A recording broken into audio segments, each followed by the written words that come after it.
Okay, welcome everybody to a very chill little game, To the Moon. Now, I know for you guys out there in the US still watching, I imagine most of you are probably in bed by now. It's gonna be pretty late, and this is gonna be that chill run. You know, gonna put it right there, call it a night there. For those in the EU, along with me here, enjoy. It's going to be a fantastic game. I will say in advance, there's going to be a lot of spoilers for those that haven't played this game. I'll commentate throughout the entire thing, and I'll commentate pretty much the entire story. Now, for those that are still here, chances are, and this is just a warning in advance, I've succeeded with many a person in that, chances are you might shed a tear or two by the end of it. So yeah, just a warning in advance if you're, you know, emotionally sensitive. It's a feel-good game in many a way, for sure. So don't get me wrong here. This is not because of sad or of bad things happening, but it is going to be sad.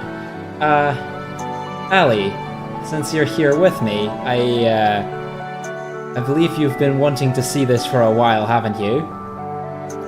This is the reason that I'm awake right now. Okay, I don't know if I can turn you up a little bit more on Discord, because I've got you all the way up, and try to make you hearable properly on stream as well. I can quickly do that a little bit. Get you at least a little bit more audible there. How's that? Ah, yeah, that should be a lot better already. Okay, well, then without further ado,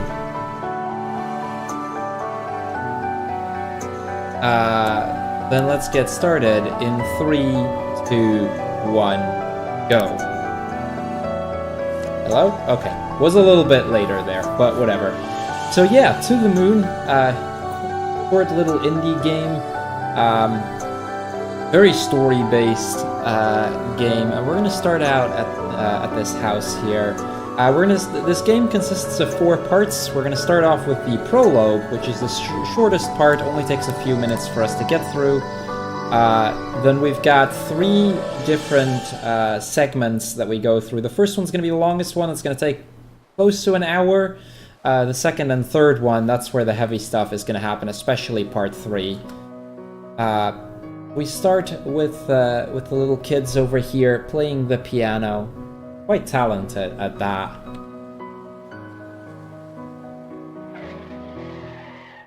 As in the back we hear the tires screeching, and we hear a car hitting somewhere, as it seems we've hit a tree.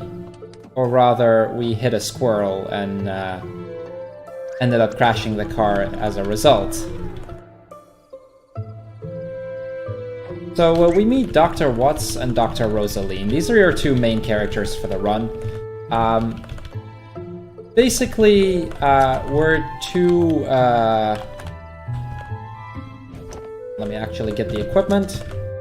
We're 2 researchers from this facility where basically what we do is, in this time, we have the ability to go into a person's memories and make their final wish come true, or at least make the person think that their final wish came true. The question, of course, being, if you'd have a chance to do it all over again, would you?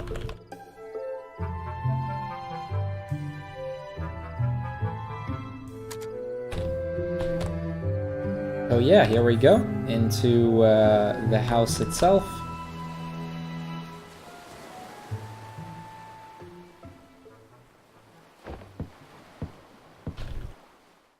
I'll mostly just hear music go a bit quiet, and we hear the piano come up again. I think it does. Oh, no, there's the kid telling Lily that we have arrived. The person they're referring to, Lily, is one of the caretakers of our client, Johnny.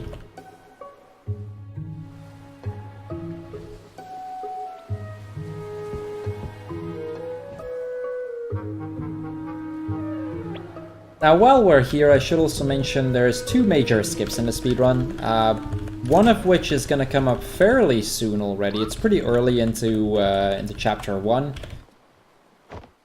Actually, is it chapter 1 or is it the end of the prologue? No, it's chapter 1, pretty sure. Yeah, because we pretty much end the prologue here. So here we go, Act 1. I never told anyone, but I always thought they were lighthouses. These little boxes of text are going to be relevant, by the way. They have a meaning. That's all I'll say about it, but they have a meaning. We go into the house and we meet up with Lily. She's come into our client's life only a few years ago, so not like it's his daughter or anything, but she brings us upstairs to where our client is.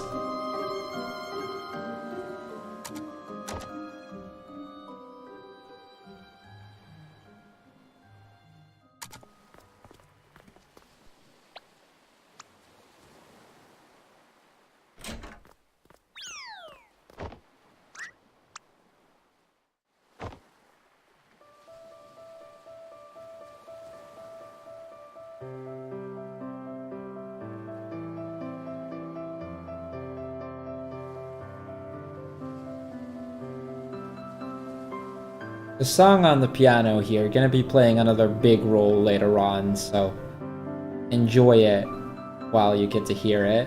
We'll be hearing it a few more times over the course of the game.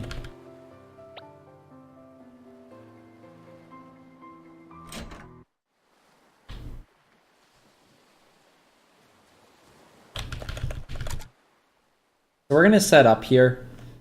Basically what we do here is we set up the machine that'll allow us to go into Johnny's memory.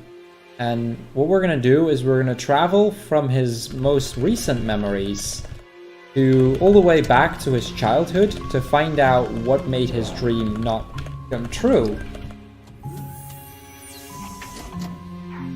And the idea is we change the one thing that caused his wish not to come true.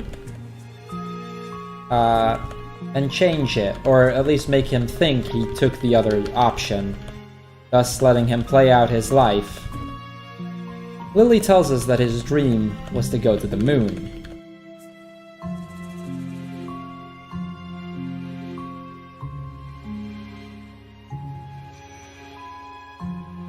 Now there is a very minor little thing coming up here in a little bit. We get to choose as who we want to play. Okay, we picked the right one there. We went with Rosaline. It saves about 2 to 3 seconds to pick Rosaline over picking Watts there. So it's only slightly faster, but it makes for a very small little skip. We also get a machine that'll allow us to track the heartbeat of Johnny. We get some time to explore a little bit. Lily told us to have the kids give us a tour around the house, but they're not going to cooperate. They want $1 million, or the candy cane on the kitchen shelf. Now, I don't have $1 million. I don't know about you, but you know, I don't have that kind of money. So let's go with the candy cane, shall we?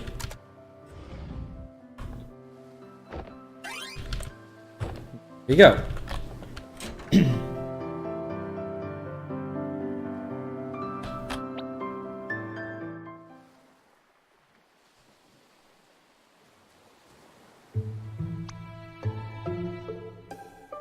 Okay, now the kids here, they tell us about the funny room in the basement. It's locked though, so we first need to find a key, which is hidden in the study, specifically in a book over here. So we get the key,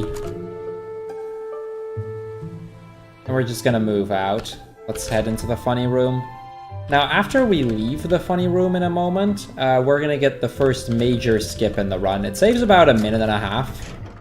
But first this. Very dark, so we turn up the light and we see hundreds and hundreds of paper rabbits.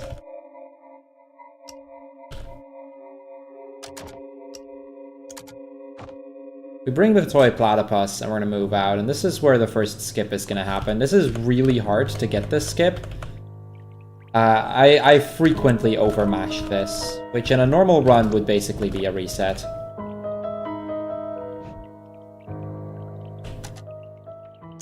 Okay, we skipped it. That's 1.5 minutes saved right there by saying that we wait. it is super easy to overmash that. The advantage of skipping it is that I can now just go upstairs and we end this scene. Otherwise, I'd have to go to the lighthouse first.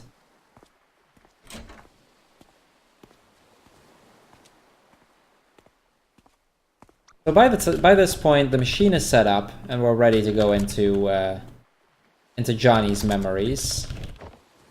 We're gonna first go only a few weeks back to his most recent accessible memory, the day that he called us.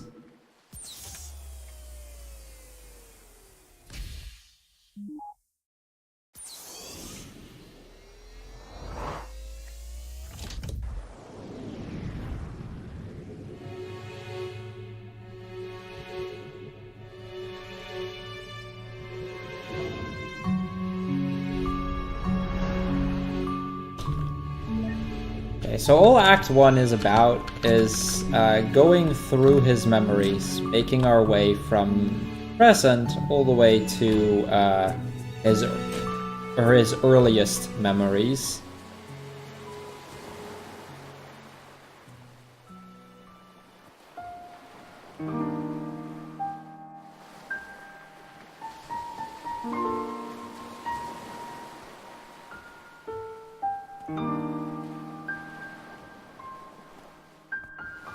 So we meet with Lily and Johnny, and we tell him who we are, and Johnny is immediately that's kind of funny because he was about to call us.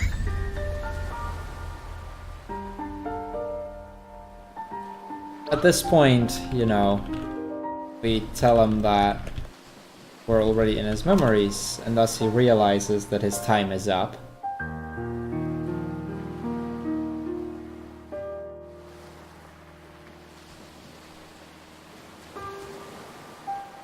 He's had a good run, but apparently not good enough, because he does want something to change. We ask him why he wants to go to the moon, but he doesn't know. He just does. It's up to us to figure out the why here as well.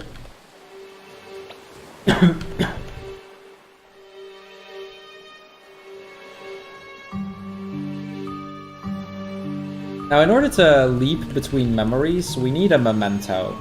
An item that connects memories, so to speak. It gives us a multicolored paper rabbit. Had we gone into the lighthouse, we would have already seen this one before. We're gonna get a little bit of a puzzle game. Of course, this one's very easy. They'll get a little bit harder later on, but they're all pretty easy.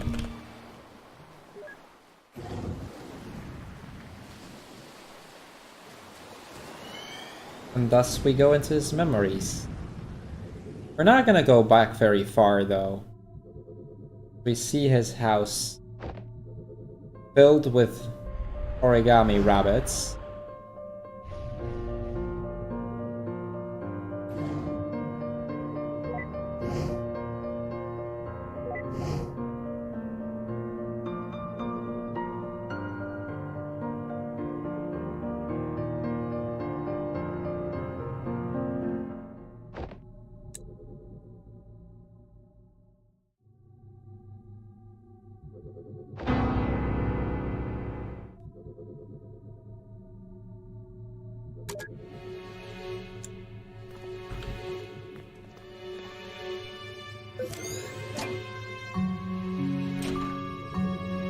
Now, in order to unlock certain mementos, what we sometimes need to do is collect a number of items.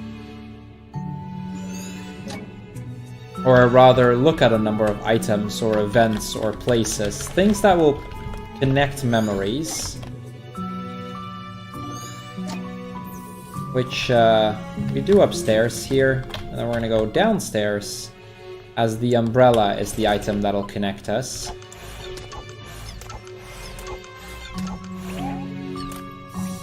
What's doing a Hadouken there? Clear reference to a certain block coming up, I believe.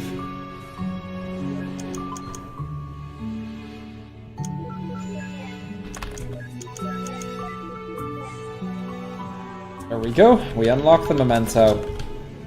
And it's time for us to travel back a little bit further. We're still only traveling back a little bit. We're now about 2 years before the current time. We see Johnny stand over a grave. The grave of River E. Wiles. We also get 2 for the platypus, and then as we move into the lighthouse, we hear him talk, and we hear him worry, because who will watch over Anya when he's gone?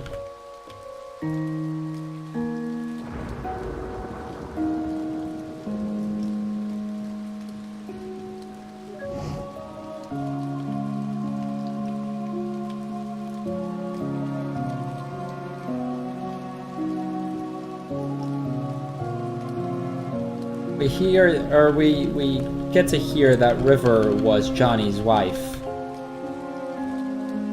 He also tells us that he didn't need to do it, and he doesn't understand.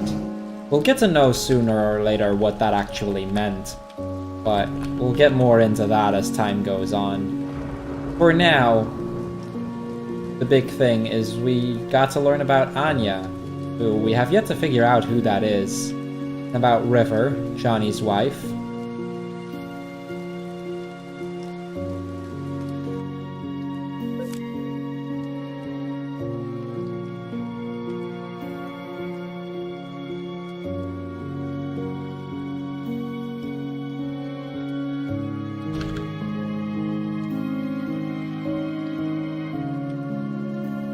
We get to the top of the lighthouse, it's pretty empty.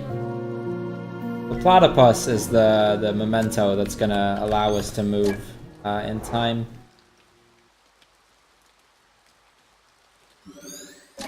We see Johnny sad and alone, top of the lighthouse.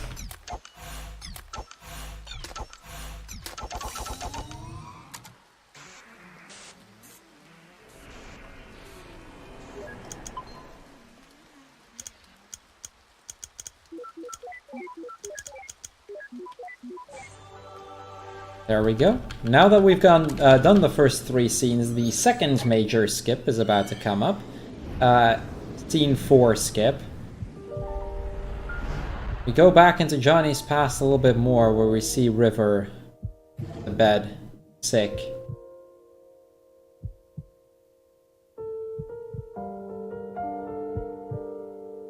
Johnny tries to convince her that they can afford it all. But River knows that he's lying. They're worried about the medical bills and about Anya.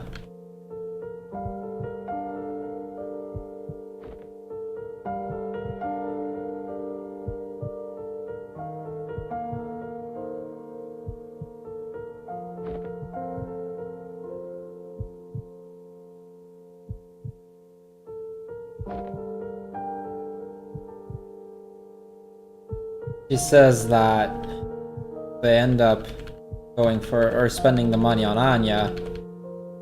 It'll make her happy.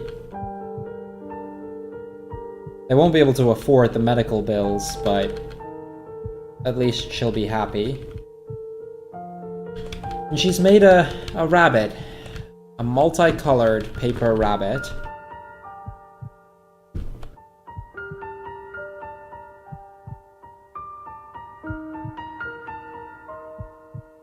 Johnny's made her wrote her a song.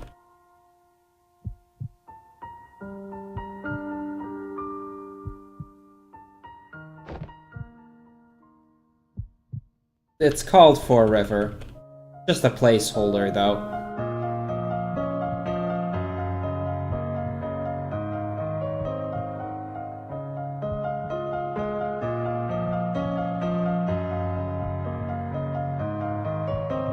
Let's see if we can get the second major skip here.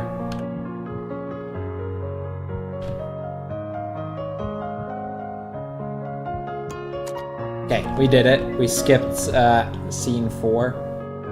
If we were to go into the scene itself, we'd see how Johnny ended up moving the piano upstairs and all that kind of stuff. Pretty cute little scene, but it's also pretty time-consuming, so we're just gonna skip it. And we end up at the lighthouse once again. This time, the house that we're in has not yet been finished.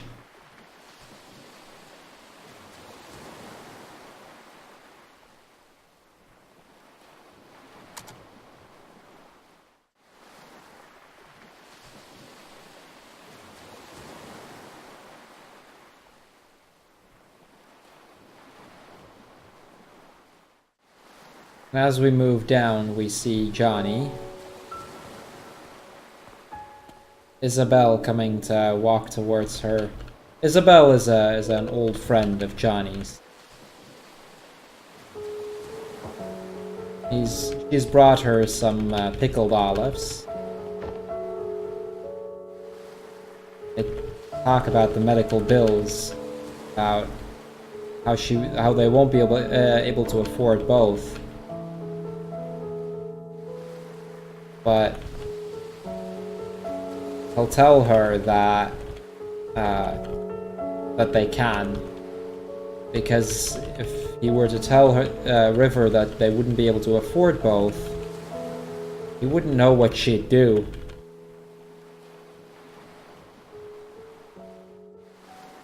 Of course, it's not the honorable thing to do here, but Johnny wonders, after all these years, why he can't be selfish for once. He can't let River die.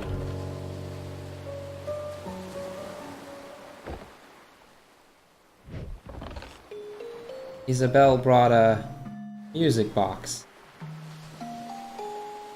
called Everything's Alright.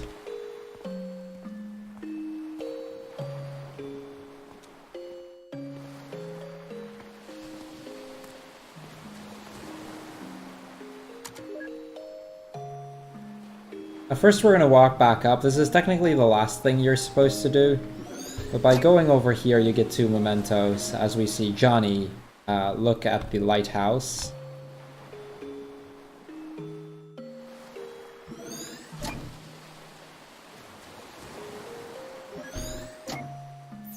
Because it's only as we walk into the house that the game will tell us that sometimes you can get them by exploring.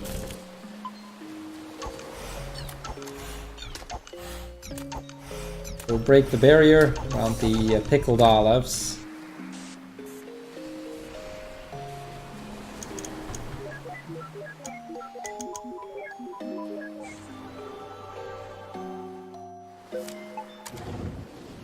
And so we're going to move back a little bit more.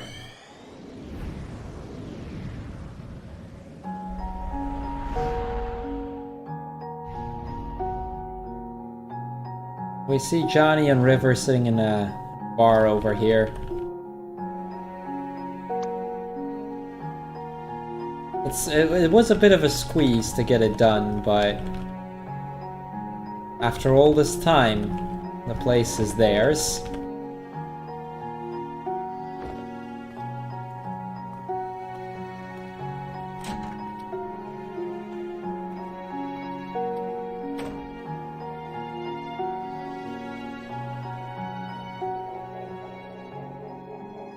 Now you may notice at this point that there's not really a lot of items around here that we can get.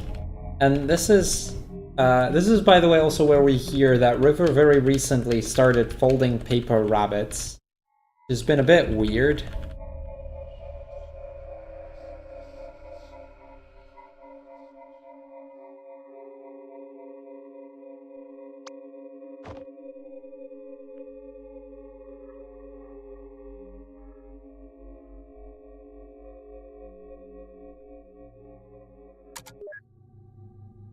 But yeah, this is kind of one of those places where the game kind of switches up between its the pretty deep tone of the game itself, the story, and the more lighter humor, as we buy some pickled olives. Initially, we suggest putting it on our tab, paying it by check, which they don't accept. So then we go for a tab, which you know, he finds a bit weird, so he doesn't accept it. So we put the character back there. We can just start the conversation over, and they're gonna have a bit of a lighthearted conversation here, as Watts is forced to drink pickled olives, which he really doesn't like.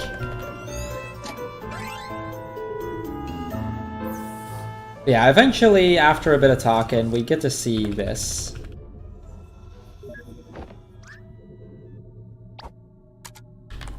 The deed to,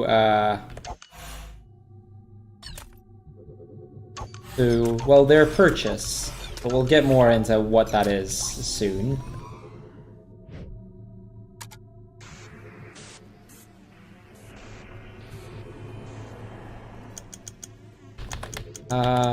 Crap, how do we do this one again? Okay. Here we go.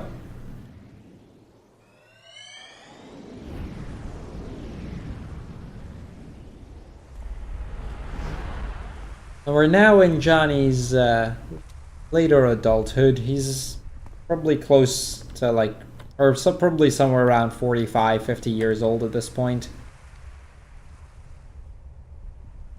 As we get back to the lighthouse.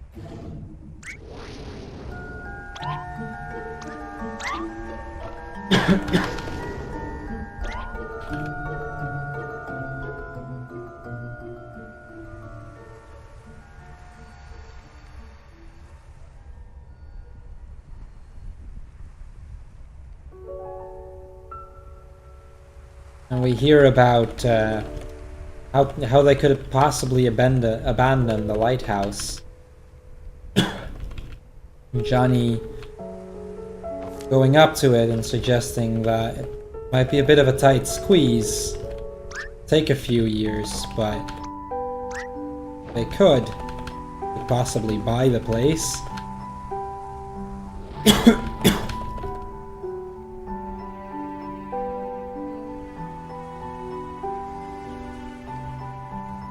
Of course, River being very happy about that.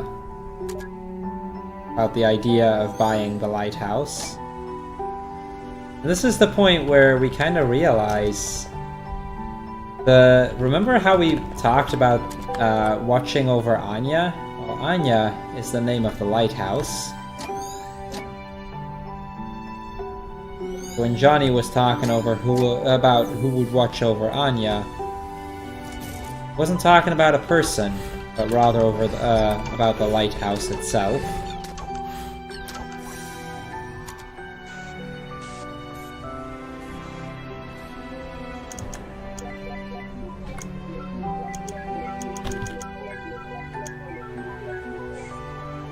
And so we find Paper Rabbit.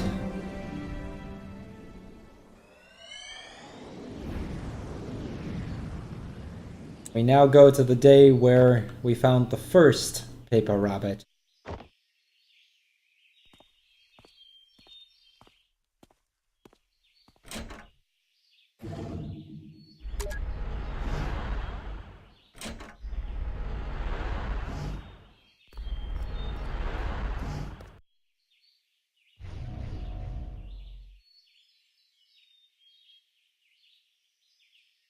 We see the piano we heard earlier. That was upstairs back in scene 4. A box of papers.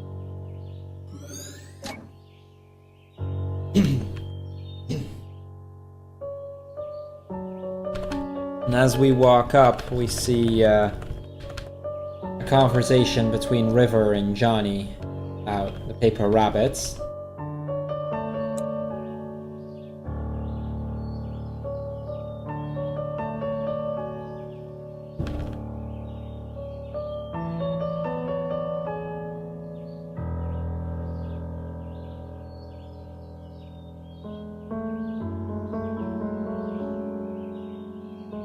Johnny worries about whether something is wrong with River.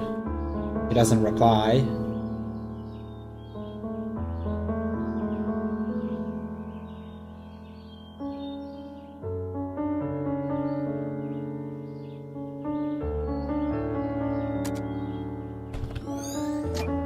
briefly hear something mention about her condition. I'm missing a memento. There we go. But we don't get to hear much more. The game, by the way, never tells you which condition she has, although they do give hints throughout the story. So it's definitely possible to figure it out, but I'll leave you guys to do that yourself. Take the platypus as the memento. We travel further back. To a bit more cheerful a time.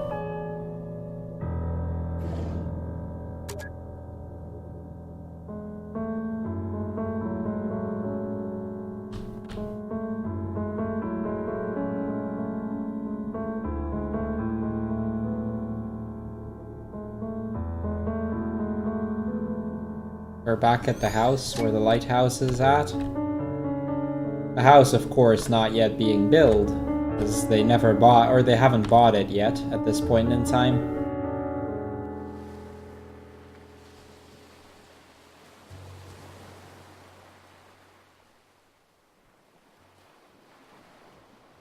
Is that not where we go to this side?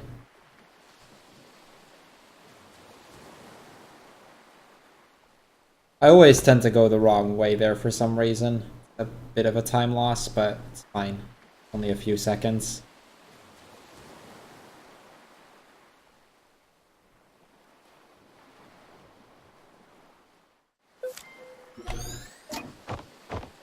We have to cross the log here to move on. We see Johnny and River sitting at a log behind the lighthouse.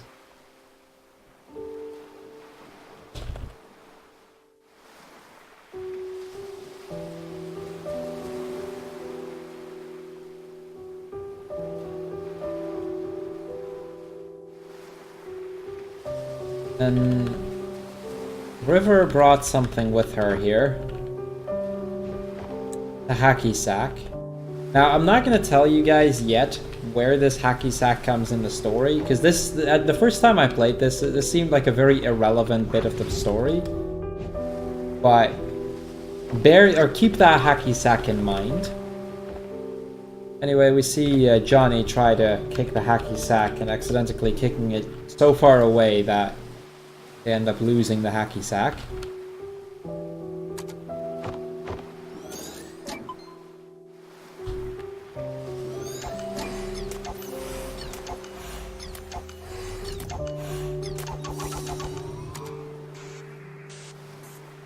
Yeah, that hacky sack gonna be a very important part to the story.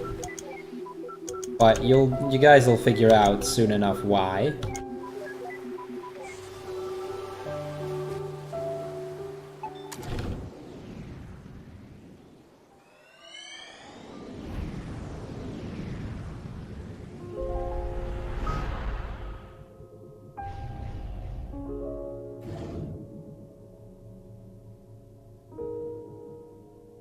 So we get to the library. As River is reading some books, Isabel, Johnny talk about River's condition. Again, it comes up. Isabel apparently has the same condition, but a much lighter form.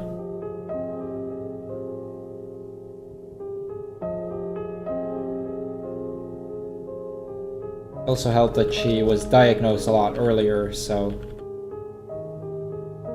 she's better learned ways to cope with it.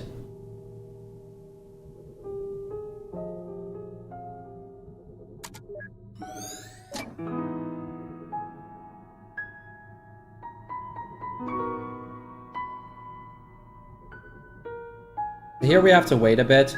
We're waiting on Johnny to get to River.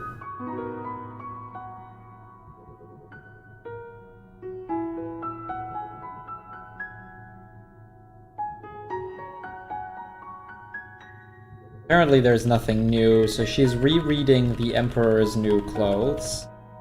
It's a book that's popped up in in one of the first scenes as well.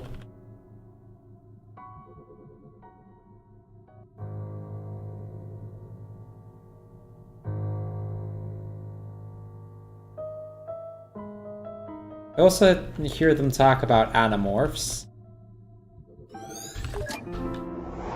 And she decides to get the book that she was reading there.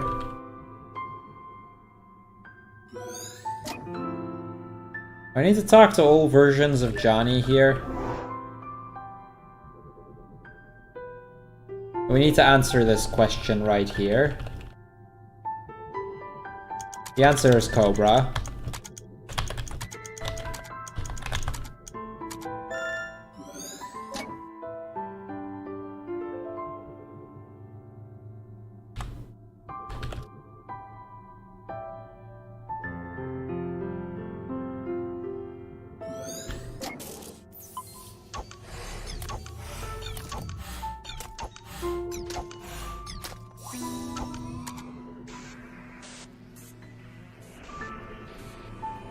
I'm going to be using the book as our memento.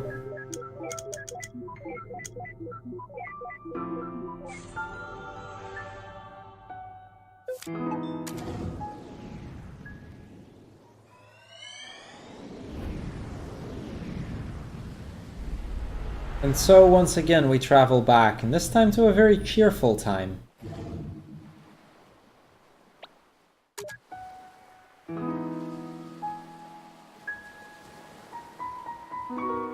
Hold on, I'm missing something.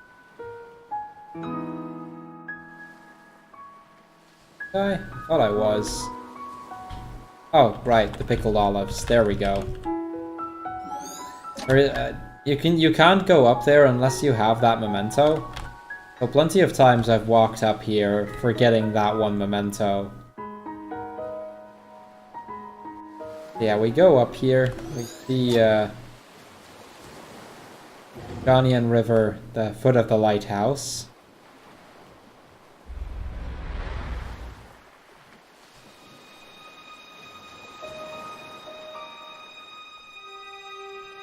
Johnny asking her if she feels any different. River says she doesn't, but Johnny says he does. Just more responsible. Different. Because of the responsibilities. And they decide to name the lighthouse Anya.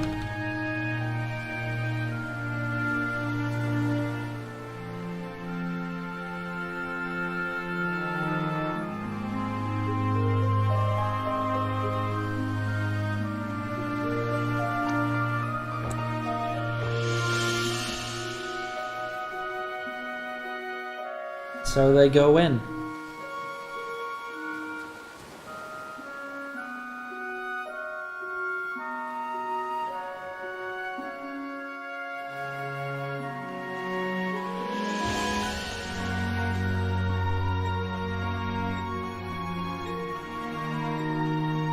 You see the two of them dance.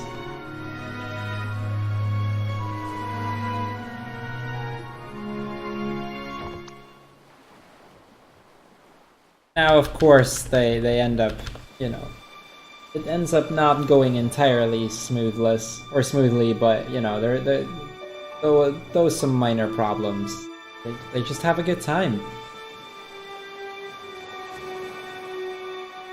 You see, a few hours earlier, time was always a bit wonky in this. See Johnny and River getting married.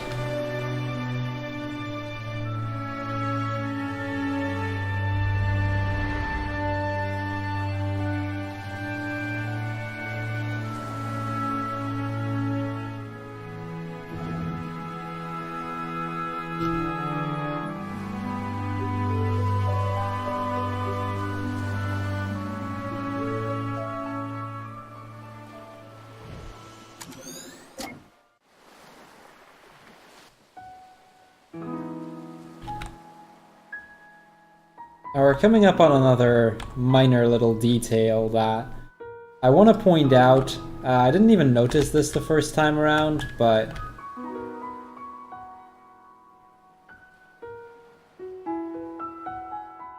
the mother, Johnny's mother, says, "I'm so proud of you, Joey." It strikes as a bit weird how Johnny's mother would call him Joey, but like I said, I won't go more into that just yet. There is a reason for it, but you guys will have to wait till Act 3 for that.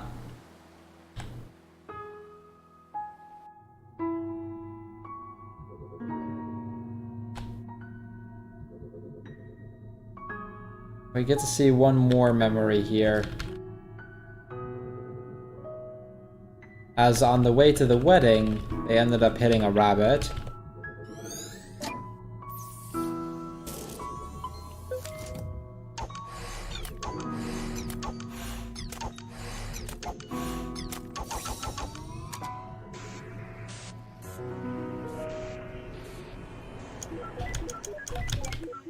Oh, whoops. There we go.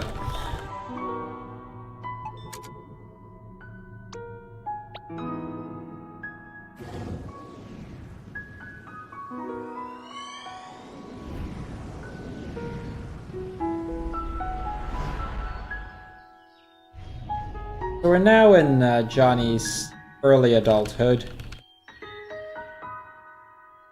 as we're slowly making our way back into through the game. And I should say we're about to come up on the very first instance of RNG in the run.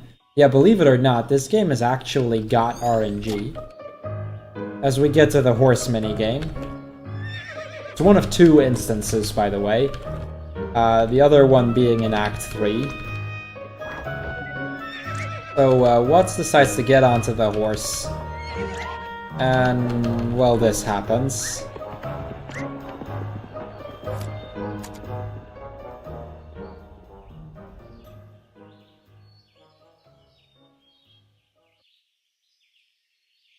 In the meantime, we just go up here. We get to see Johnny and River riding a horse for the first time. River's quite a natural at it.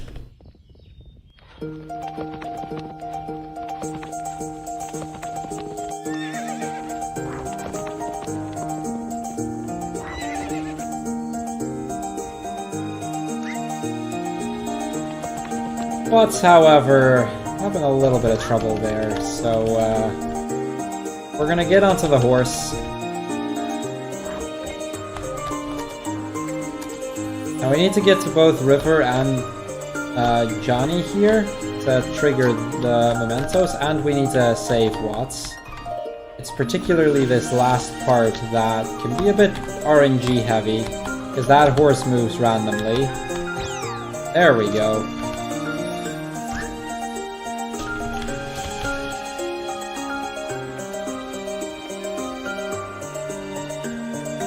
Also, like, I hope I have all of the mementos. I think I, or all, yeah, I think I do.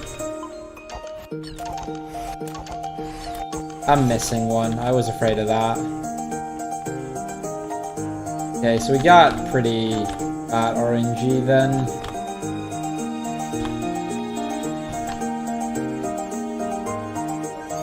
There we go, that's the last one.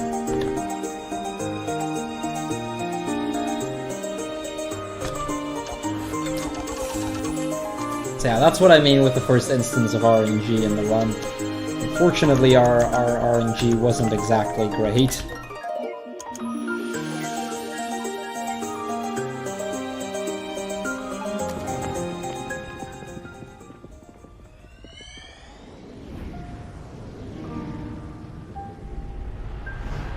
Anyway, back a bit more, we now get to the day where River got diagnosed.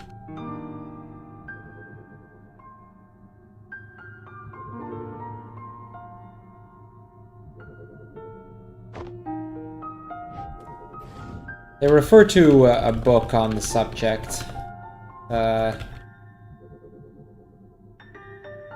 You know, to give her something, some information about what she's dealing with.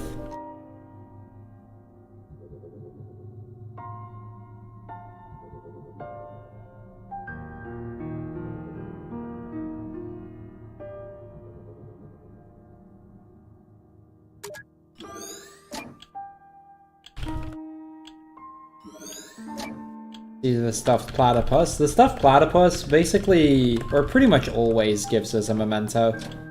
Pretty funny how that works. Again, there's a reason for that, but it'll come into play later.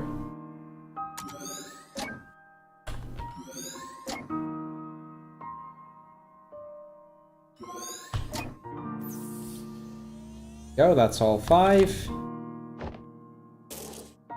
Now we use the clock to move on.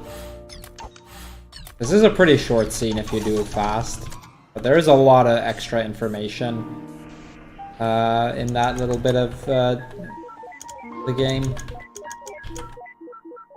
That is not the one I pressed. Okay, whatever.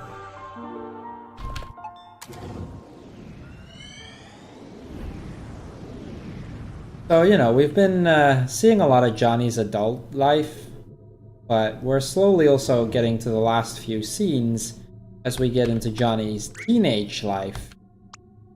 As we see Johnny at the theater alone.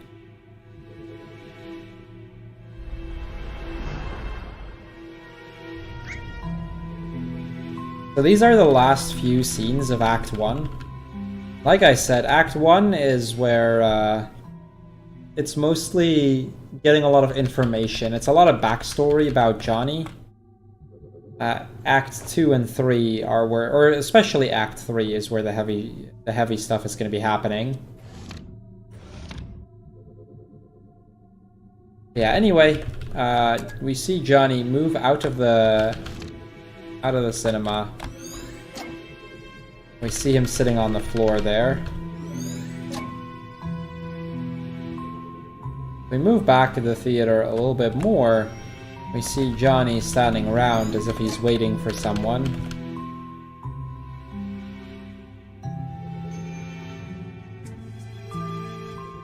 Now as we move back, however, there doesn't seem to be anything more.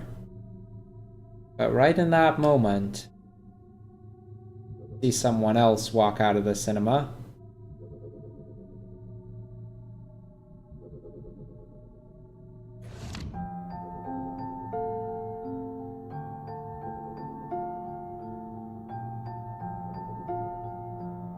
Meet River.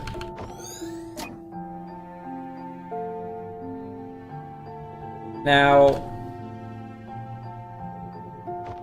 Johnny was a bit worried that she didn't show up, you know, since they were gonna go to the movies together.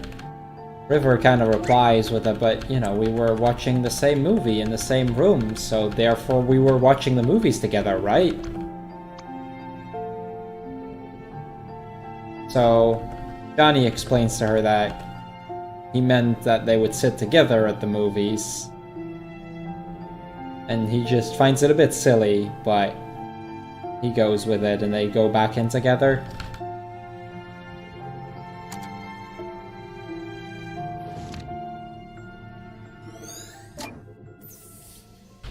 So we see the both of them sit at the movies.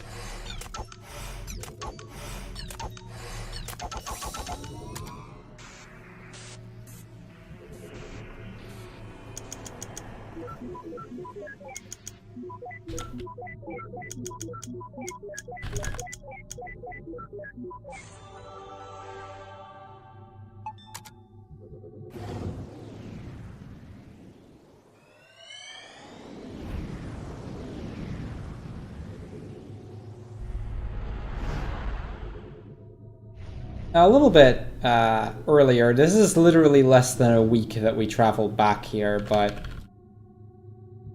a pretty significant scene here as we see Nicholas, or Nick, as we get to know him later on, push Johnny to ask her out, to grow a spine and ask her out. Johnny is scared because what if she'll say no? What if she'll throw a book at him, or worse, say no? So Johnny starts talking to River, asks about the platypus, what she's reading. He says it's not about the platypus, it's about lighthouses.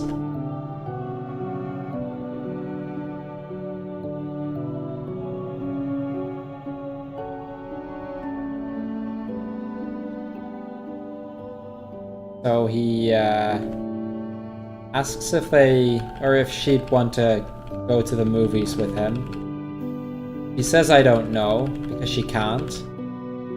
Because she doesn't have a date or time. He suggests Friday, 8 PM or something like that. And for a brief pause, or a bit more than a brief pause, he says yes.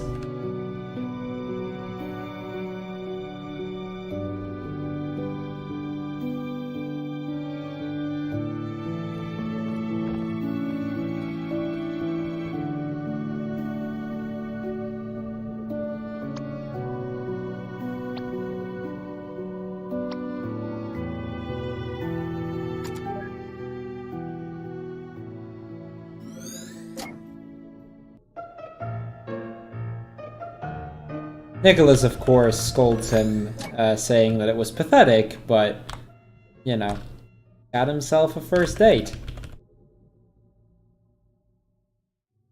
Now, there's 3 classes that we get to visit here. There's only one we need to do here, which is the history class.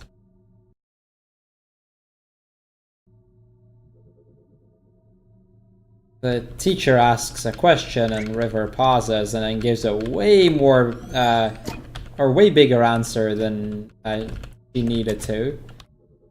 Shows us that she has quite the memory, at least. And then once that's done, that'll allow us to go into the gym.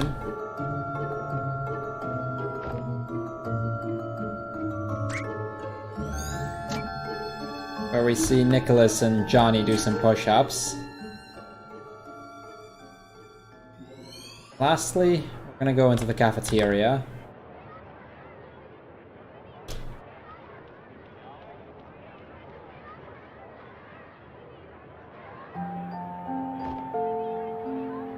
Where Nicholas and Johnny ask about River. Nicholas finds her a bit weird, but Johnny finds her kinda cool.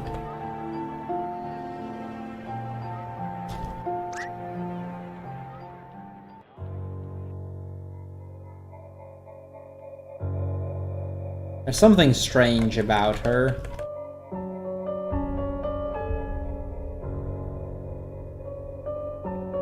Things turn a little bit dark in the conversation here, but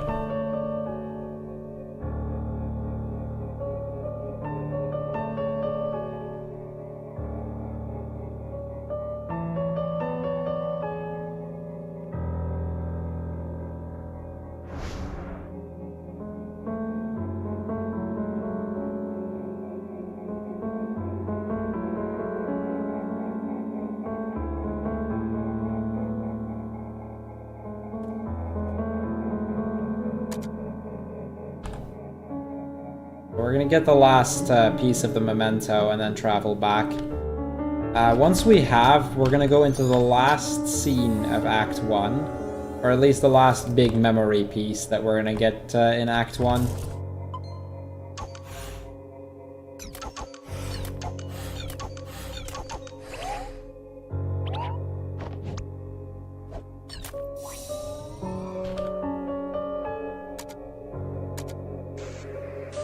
Here we go.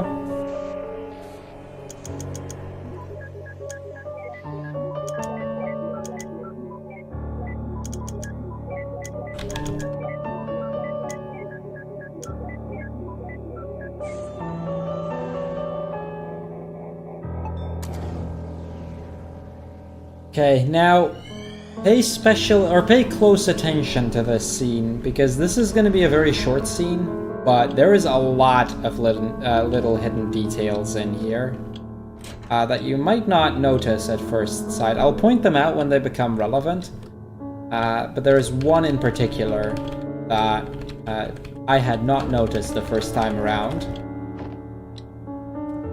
Anyways, we see Johnny head to school, and again the mother saying goodbye to Joey.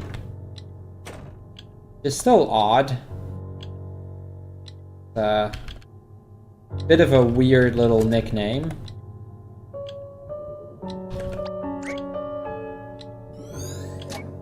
The pickled olives once again.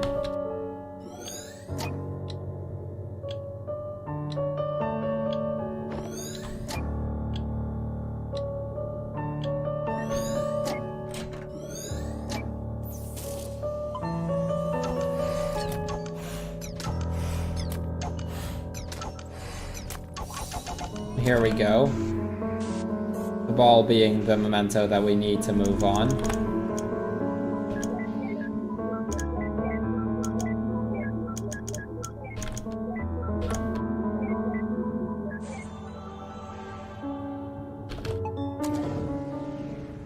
Okay, here we go. Don't know if anybody noticed it, but we'll find out soon enough. So yeah, we travel back into his childhood, but something strange happens. We do smell roadkill once again, but we landed outside of the memory.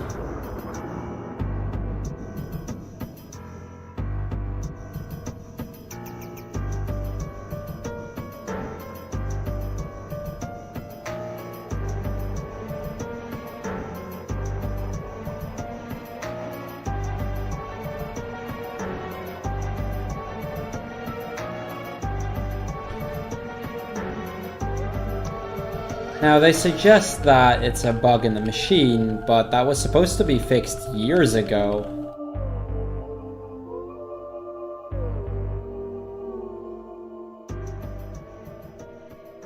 But yeah, we can't do much more here.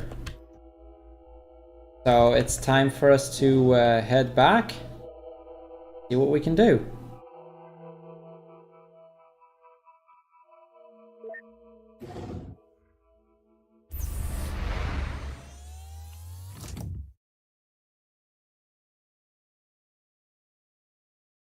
Act 2. Billions of lighthouses stuck at the far end of the sky. And again, that line is going to be relevant. Won't say when, won't say how, but it will be.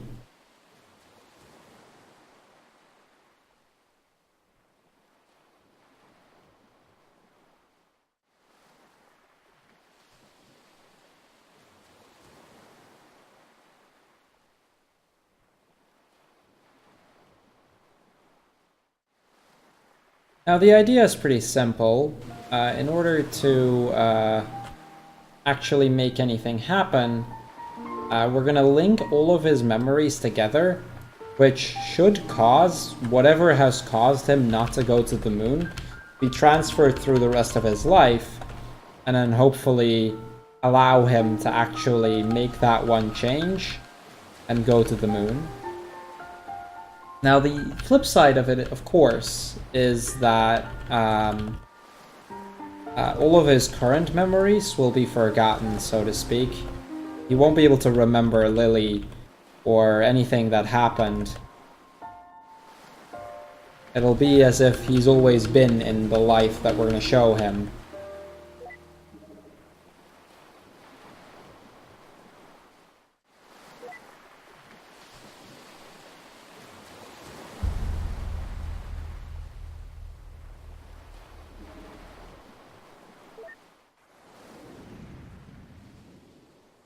So this gives us a bit of a puzzle to work with over here, as we're trying to transfer the signal back.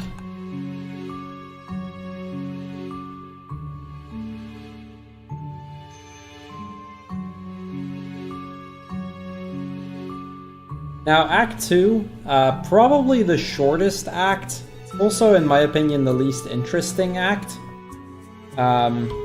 But it will give us a little bit of, on the one hand it gives us a little bit of background, on the other hand it's there for a lot of comedic relief, which casually is kind of fun.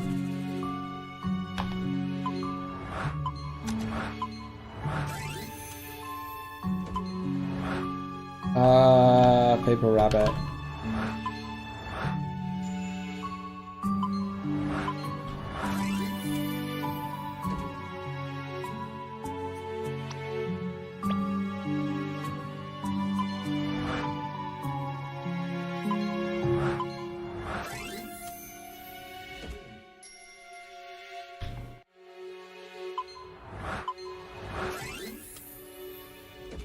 Okay, so now that we've connected all of them,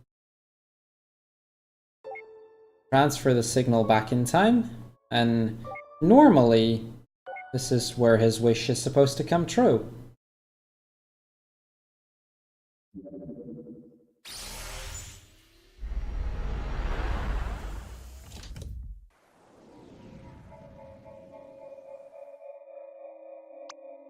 So let's see if it worked.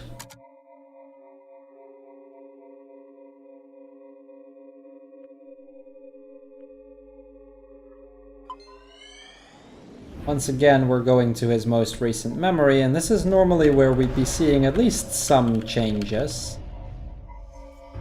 But at first glance, everything seems to be the same.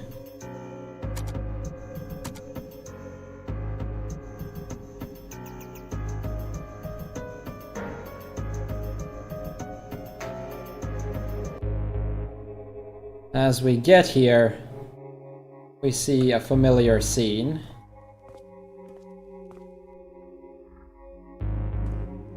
We see Johnny explain who we are.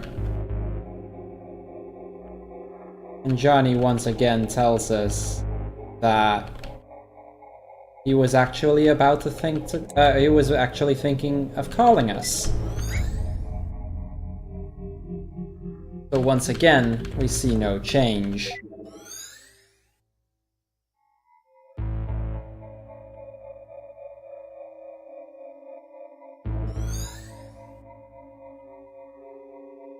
Ava goes back to transfer the signal again. Again, nothing changes.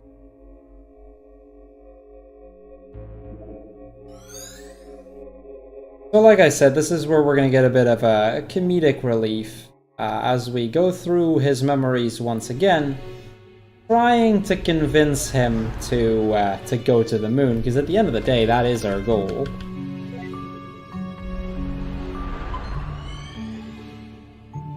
By the way, to anybody in chat, or even to you, Ali, if there's ever any questions, feel free to ask, especially at this point, because this is kind of where we get our break.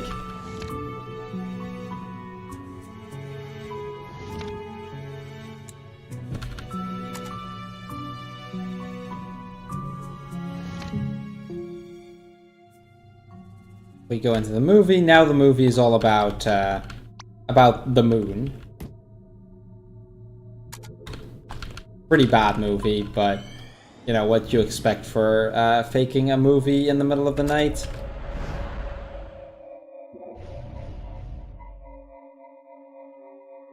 Again, we get to talk to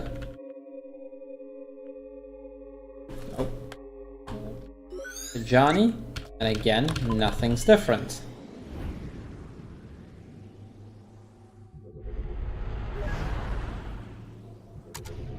So we go a little bit earlier into his childhood, and something does seem different, as there is something going on in the gym.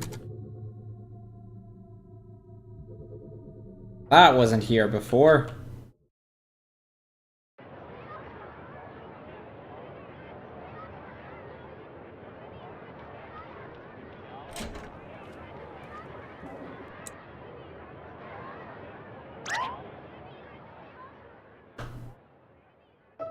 And we see Watts putting up a show regarding well, becoming an astronaut and working for NASA. So Ali, are you still around? Hi. If you have anything to talk about, you know, regarding the charity or whatnot, now would be the ideal time to do so. So I don't know if you ever wanted to plug that, but Yeah, let me pull that up real quick.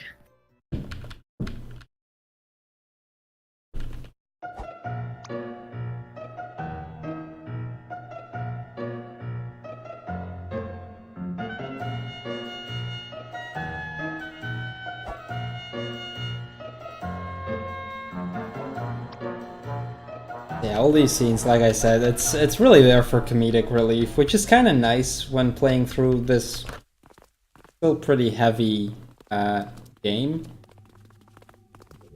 But story-wise, not a whole lot is happening.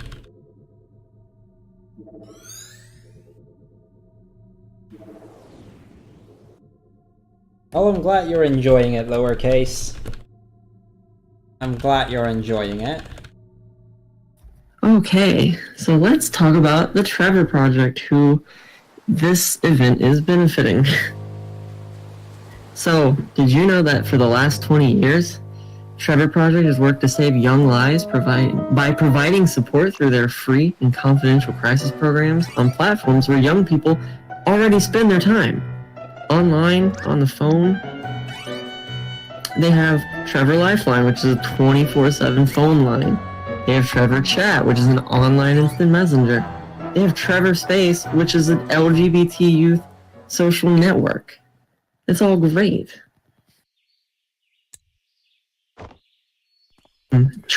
Trevor also works at the local, state, and federal levels to advocate for legislation that protects the rights of LGBTQ people. They've directly served 75,000 calls, chats, and texts from LGBTQ youth.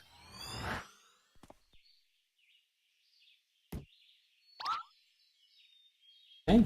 Definitely sounds like a charity worth supporting, can tell you that much. Anyway, we're coming up on the end of our pretty much a bit of a comedic scene, so yeah, thank you, Ali, for the brief intermission there. That's kind of like the one point in the run where I really don't have much to talk about.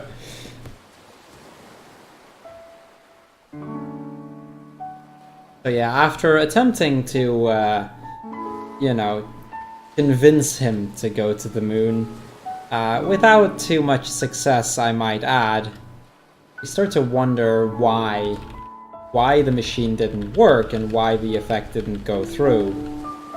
Because it should have.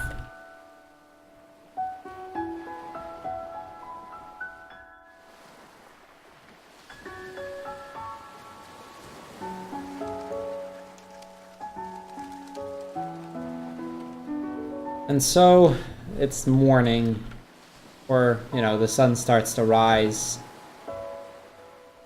Johnny doesn't have much time left. We kind of knew we had a day or two at most. Sun rising, that first day has pretty much passed already.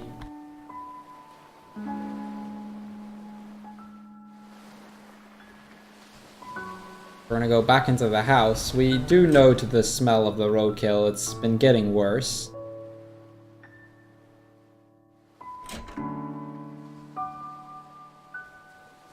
So we talk to Watts, who's on the phone with the doctor.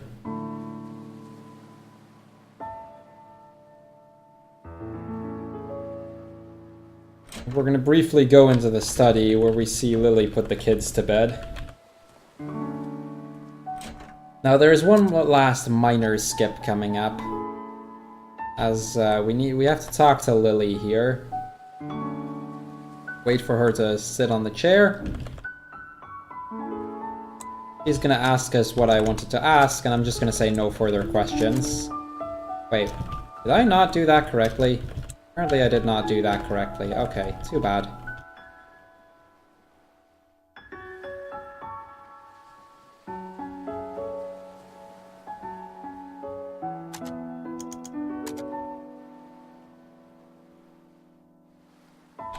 Okay, there we go.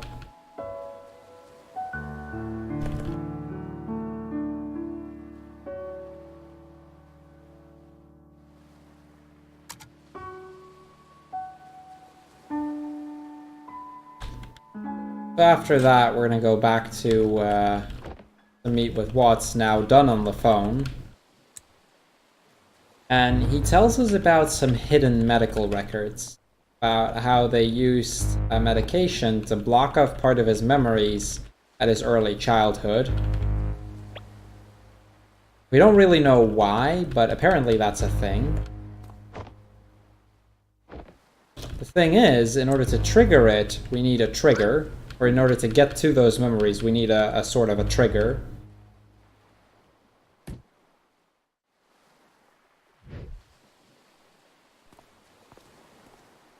And, you know, we can't exactly wake up Johnny in his current state. So Watt moves out, forgets his coffee, so goes back in.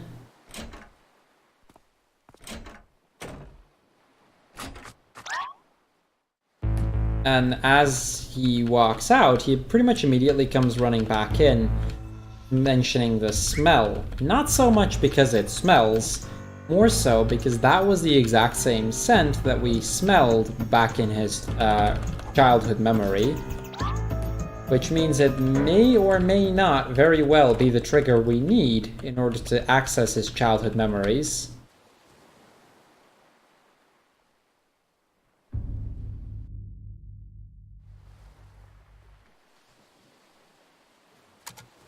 So we get a pair of gloves from Lily, so we don't actually have to touch the roadkill. And it's time for us to get a piece of that in order to hopefully be able to trigger his earlier memories.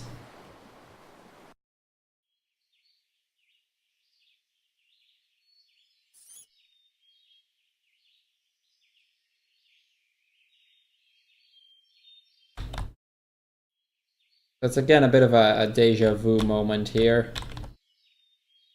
We walk down.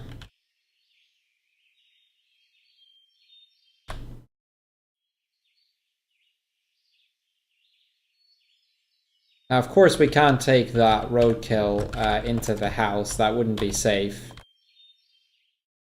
So we're gonna get a valved container to use so that we at least can ensure that we're not bringing a biohazard into the house.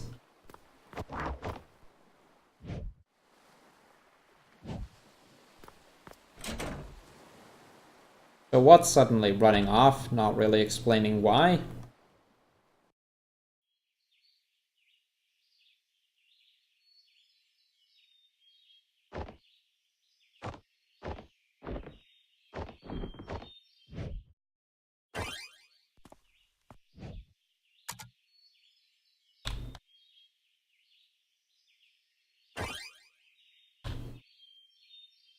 We take a piece, make sure that we are able to bring the smell with us so that we can hopefully trigger that memory. Now I'm once again going to give the warning as we are about to head into Act 3. This is where the game is going to get pretty emotional and the game is going to get pretty spoiler heavy. I imagine most of you watching probably don't mind that, otherwise you might have already tuned out in the past. Now, I'm not saying you should tune out, but I am giving you the warning in advance so that you guys know what you're getting into.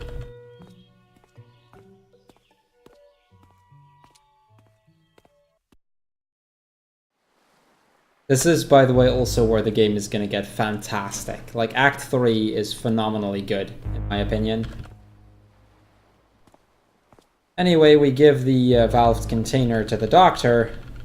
We tell him that we'll give him a sign when he needs to let the scent out.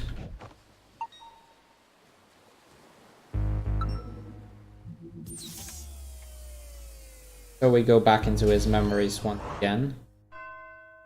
Act 3. Shine their lights at other lighthouses, and at me. Again, very relative quote. You'll see soon enough why.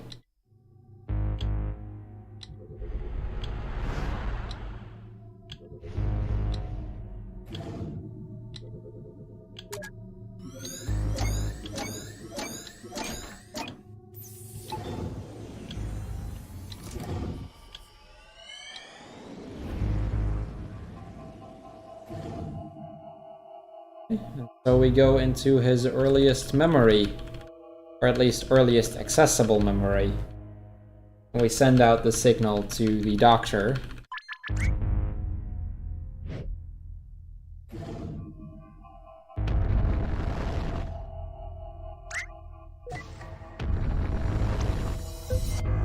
Now it is at that point that Johnny starts to destabilize a bit. Which is very, very bad, by the way. You do not want to be in there if he destabilizes. So Rosaline tells Watts to get out, because it could get very ugly here. So they end up getting into a fight, because Rosaline Shouldn't be playing the hero in a situation like this. Luckily for us, though, Johnny stabilizes again.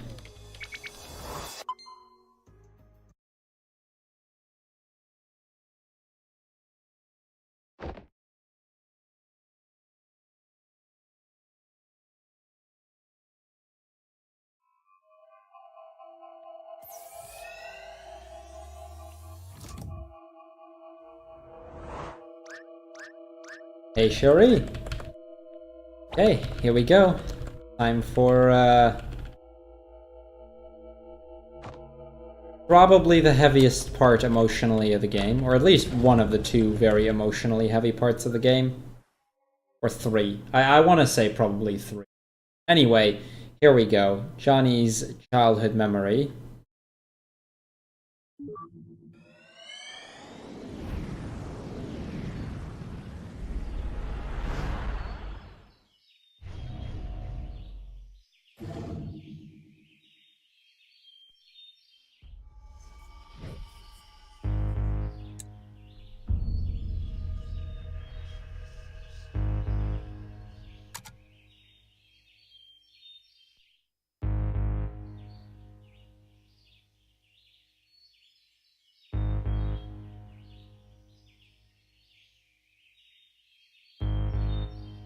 I kind of feel that times must be overlapping as we see several Johnnies just run around like that as we get to the end of the line.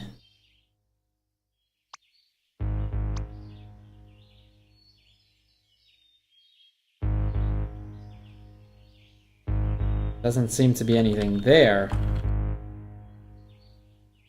That's the moment that Rosaline realizes they need to go back right now.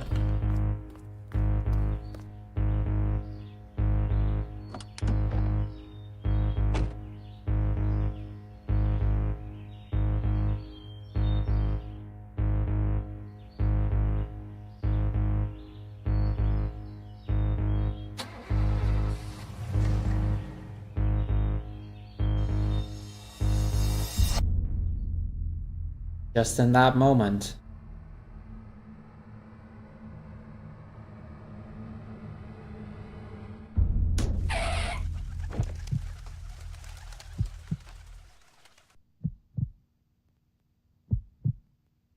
Now the strange thing is, how would Johnny remember this? He was unconscious.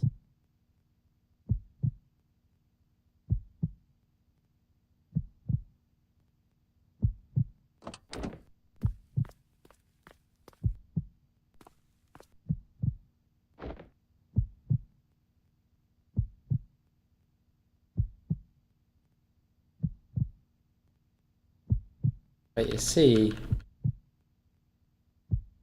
never survived that. Because that wasn't Johnny. That is twin brother, Joey. May have noticed earlier as we were into the last scene, there was a bunk bed.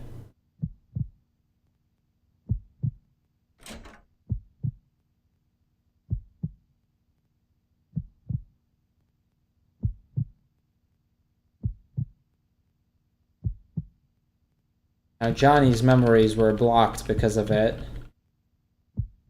His mother's, however, never was. All the references we were seeing to Joey,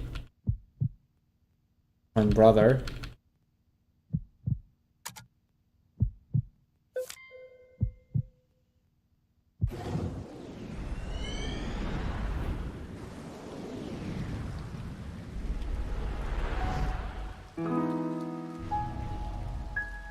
We go back a little bit more. The time where Joey was still alive. Talking about the fair, about how Joey won train. Joey mentions he wants to become a writer one day.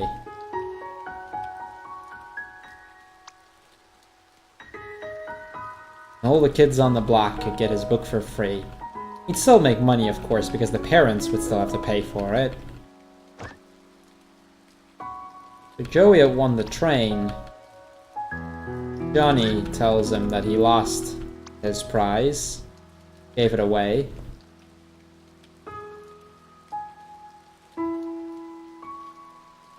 Joey tells Johnny that, you know, Johnny can play with the train once Joey's done. Everything that's his is also his brother's. Then he suggests to go out and start confusing the neighbors in the rain.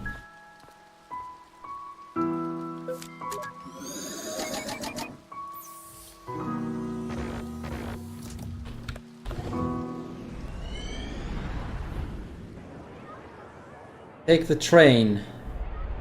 Or we use the train. We go into yet another memory. Memory of the town fair.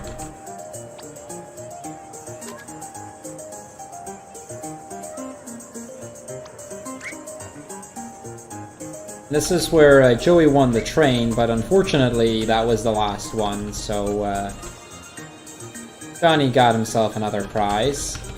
Now, we're going to play some whack-a-mole here. I'm very good at whack-a-mole, clearly, and I'm going to show you guys how good I am. So you guys take a guess how many I'll actually hit. We've got 30 seconds for it. Here we go!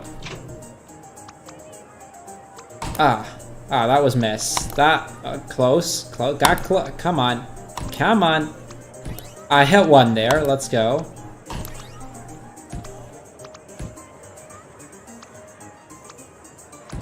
There we go. Still missed it. I got that one, though. There we go. Come on. I can get this.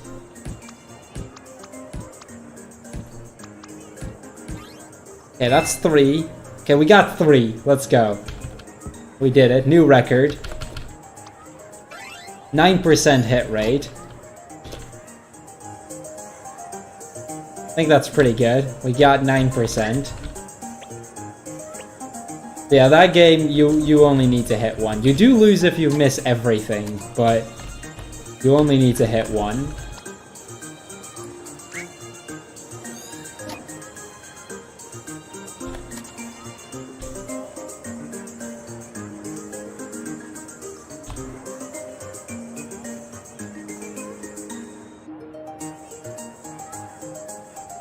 We move down into the town fair, we see that part, and off we go.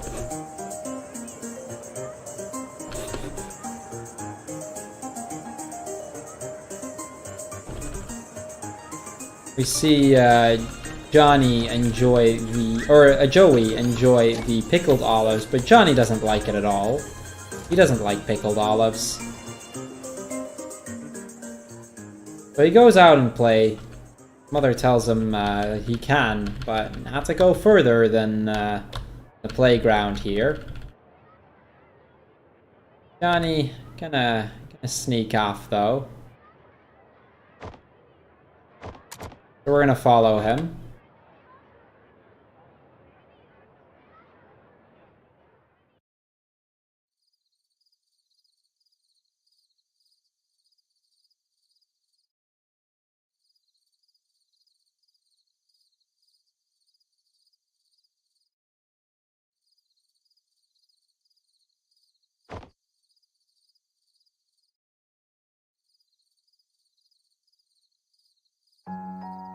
So we get to the Starry Night. Be hundreds of them up there. Thousands and thousands of stars.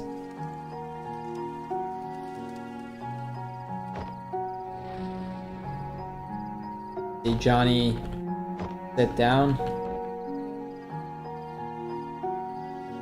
This is also the point where the text is going to slow down a bit.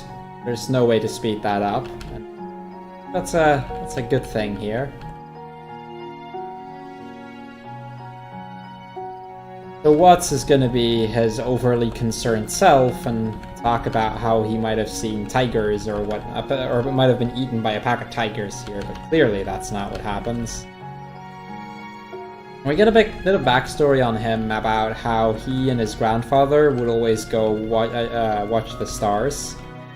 His mother didn't want him to stay up late, so his grandfather always would tell her that they'd go camping.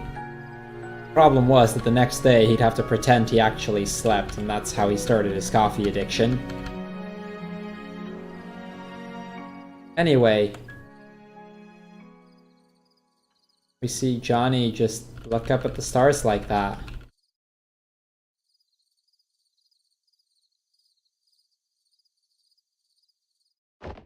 And we hear some noise in the back.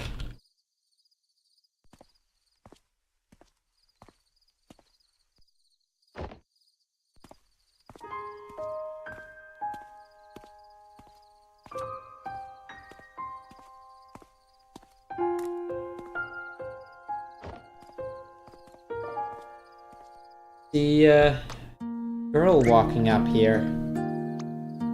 Johnny greets her and she tries to leave, but he just introduces himself. Says that he's in her spot.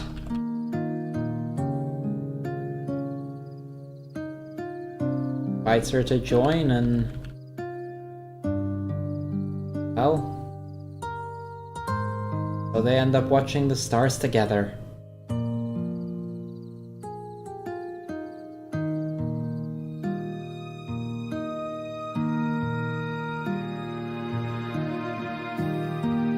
Now there's going to be a bunch of references in a moment. If you've been paying attention, you'll notice them.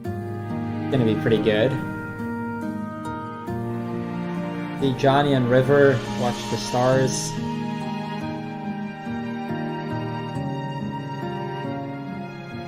Look at him.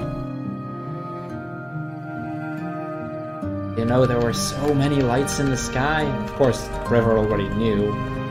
Johnny just pretends that he did too. He says that this is her spot, only during the carnival. Johnny mentions that he doesn't like crowds either. River tells us that he's not going to tell us her name. Because, you know, it's a bit embarrassing. Everybody makes fun of it. John mentions that he doesn't like his name either, because everybody's named John. Even in India? Yeah, probably even in India. Boring. River says she wouldn't mind just for once to have the same name as everybody else. Like the lights in the sky. Look all the same from here. Doesn't make them less pretty.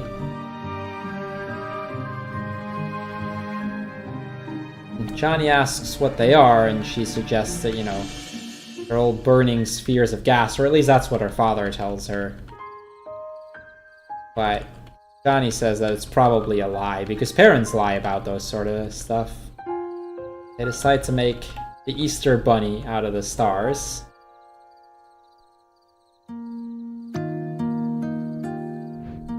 They're gonna make the bestest constellation ever. Okay, start in 3. 3, 2, 1, and she sees one. In the sky. And big. Bigger than all the others. And Johnny sees it too.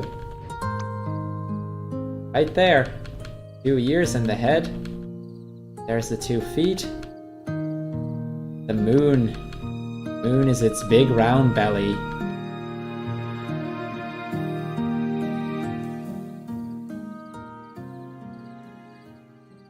Johnny's gonna ask her what she really thinks they are. Well, stars. I told anyone, but I've always thought they were lighthouses. Millions of lighthouses stuck at the far end of the sky. Must be lively, but they can see all the other lighthouses out there. They want to talk to them, but they can't. They're all too far apart. All they do is they shine their light from afar. Shine their light at the other lighthouses. At me. One day, I'm gonna befriend one of them. Oh, you wanna know what's in the bag, by the way? Johnny mentions that, you know, he's very good at whack-a-mole, so the prize he won. The thing. Doesn't really know what it is.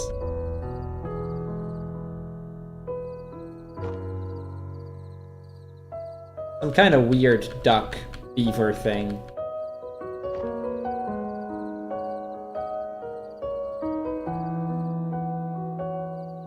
And Johnny decides to give that to River. He can always win another one. He's totally the best at whack-a-mole.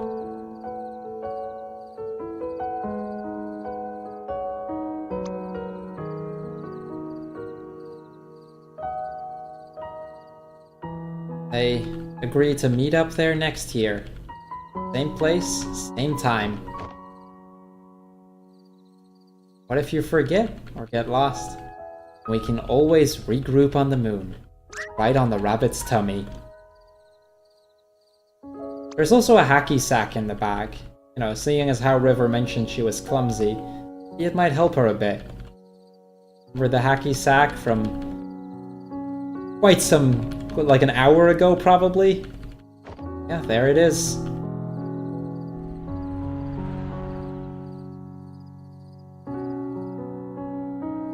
So yeah.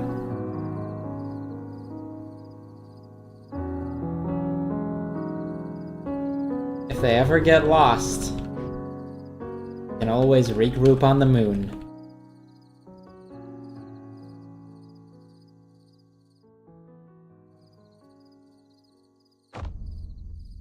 With that, we also know what we need to do in order to get him sent to the moon.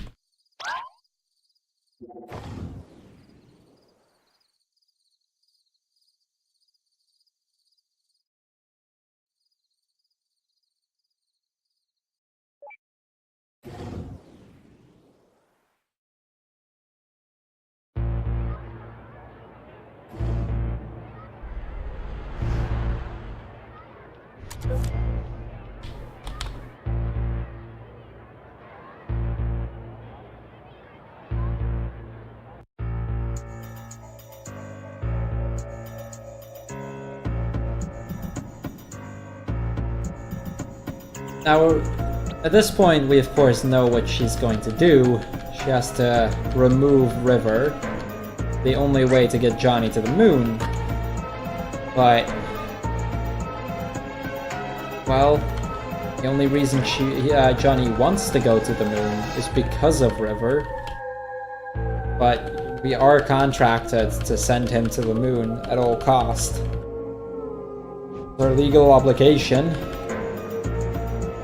Even though we would know that he'd be happier without it.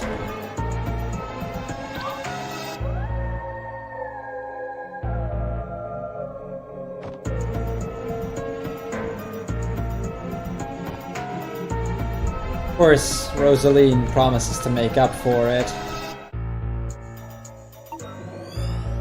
But, yeah, this happens. This is, by the way, the second instance and last instance of RNG in the game.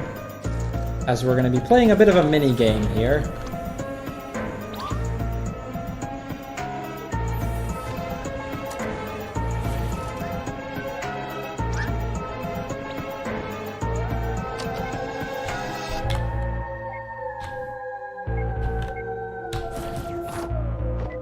Because that sort of stuff can happen. Sometimes you get into situations where there is no way you can avoid these traps and you get knocked back. Loses a little bit of time.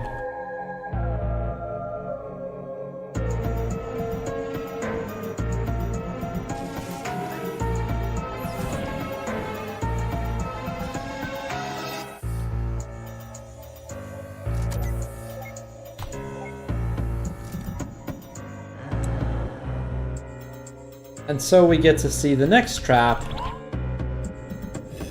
Zombie Avas, or Zombie Vas. But we have plans, so we'll be alright.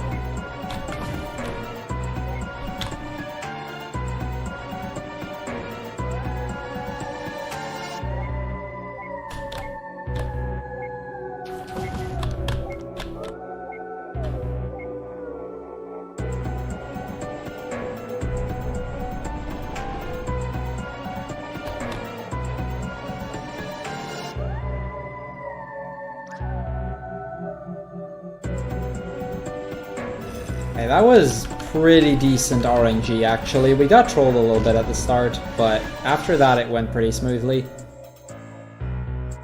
Pretty good with how that went, or pretty happy with how that went.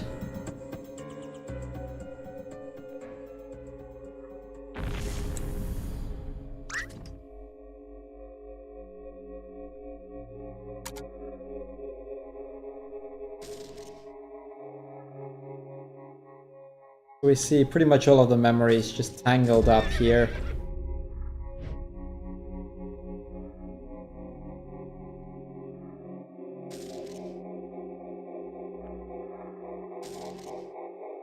And at the end of the hall, here we go.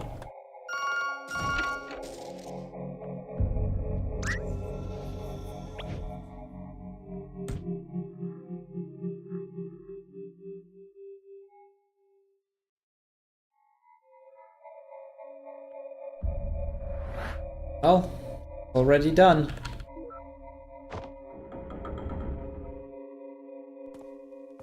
So, yeah, this is where I'm just gonna let you guys enjoy the story for a bit, as you'll see what happens.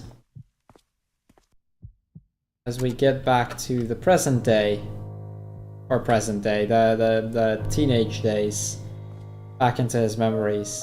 River being removed.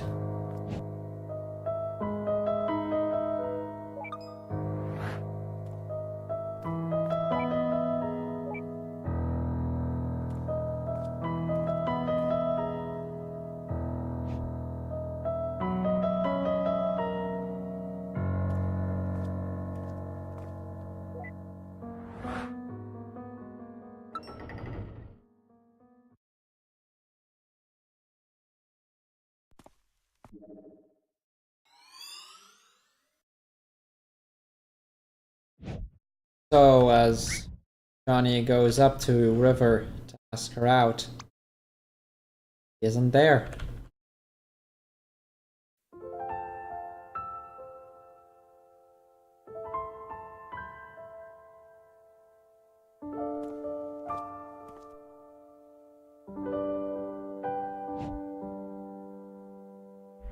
Already started.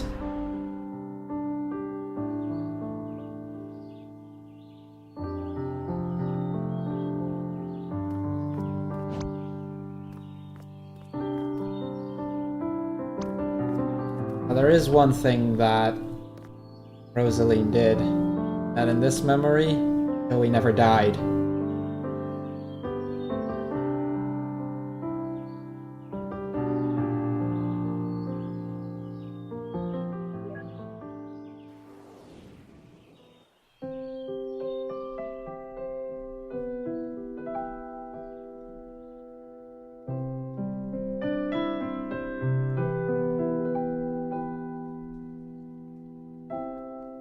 Short steps, deep breath, everything is alright. Chin up, I can't step into the spotlight. She said, I'm sad, somehow without any words. I just stood there, searching for an answer. When this world is no more, the moon is all we'll see. You didn't tell about what they want to become? I'll ask you to fly away. Astronaut. Wants to become an astronaut. Stars all fall down, they empty from the sky, but I don't mind if you're with me. Wedding never happened. Everything's alright.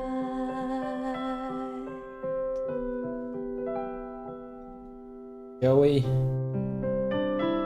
playing around. Johnny is working hard, studying. Why do my words always lose their meaning? What I feel, what I say, there's determined to keep pushing himself. I can't really seem to read you. I just stood there, never know what I should do. When this world is So he applies. no more, the moon is all we'll see. Again. I'll ask you Again. to fly away with me until the stars all fall down. They empty from Joey the sky. really becoming that writer. I don't mind if you're Right there as he's signing books. then everything's alright. And he gets a call. If you're with me, then everything's alright. He's been accepted to NASA.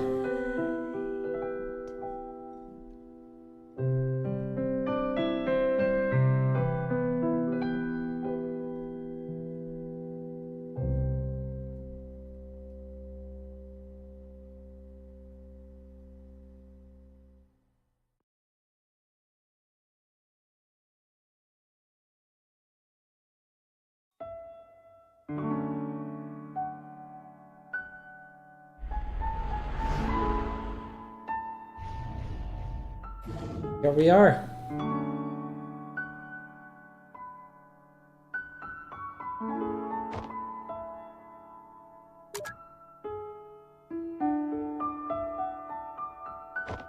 Johnny being away for a little bit.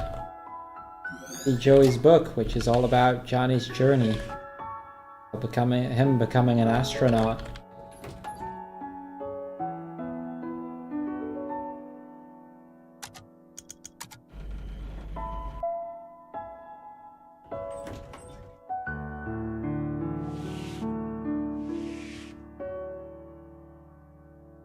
We get to see space shuttle.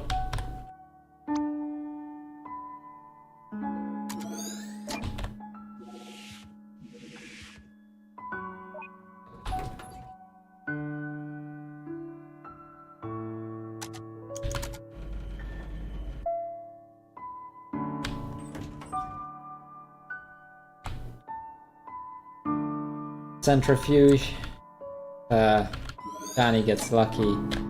Might get to hate that thing one day.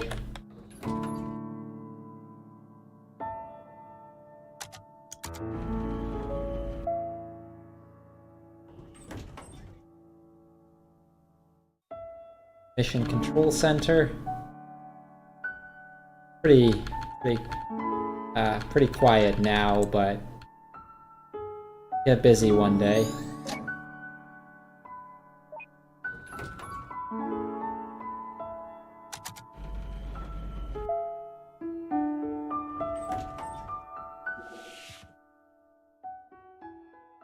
Lastly, the rec room.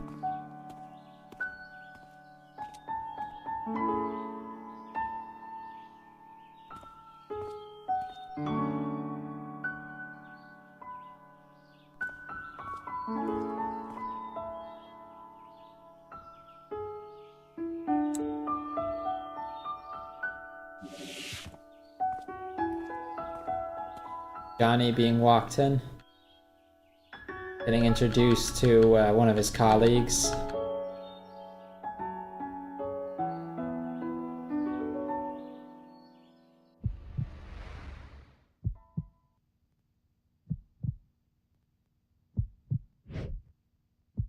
There's another new recruit.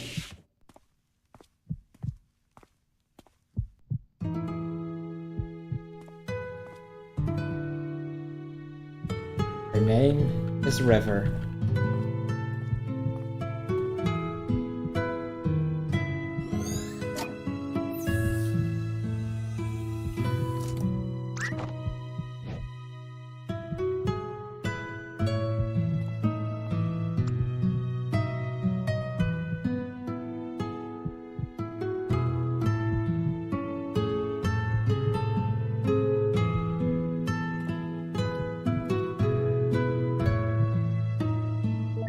Yeah. In the end, they got to meet up after all. He was never removed, just misplaced.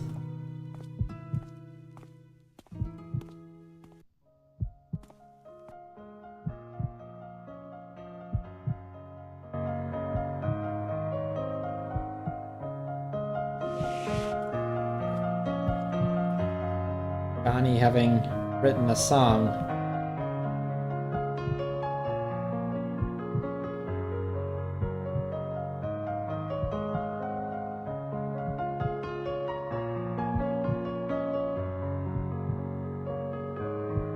Called The Moon.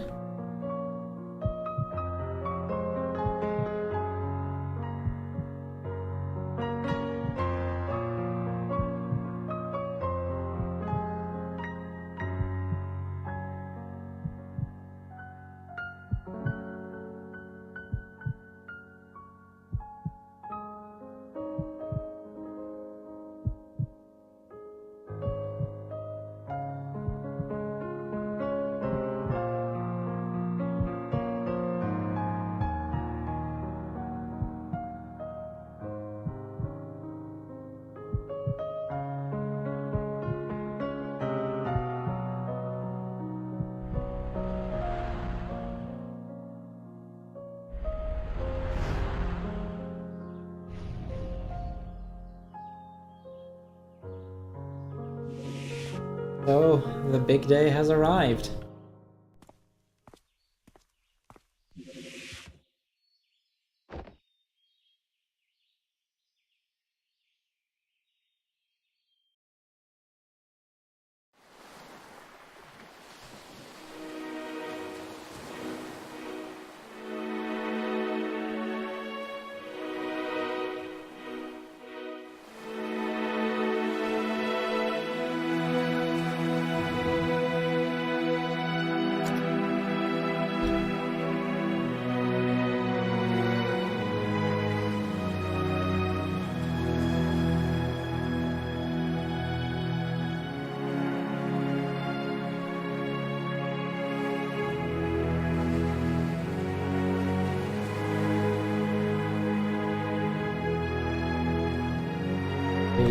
We let Lily and the doctor in on this, of course. And join Rosaline.